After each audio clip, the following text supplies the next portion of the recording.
கைப்பிடித்த நாள், தேவரும் வணங்கிய நாள், முருகன் முகம் மலர்ந்த போது மூவுலகம் நின்று பார்த்த நாள், வேல் தாங்கும் கரம் மெதுவா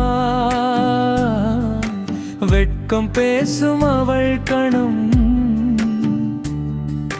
திருவரங்குன்ற வண்கில பூமியும் ஆனந்தமான தருணம்.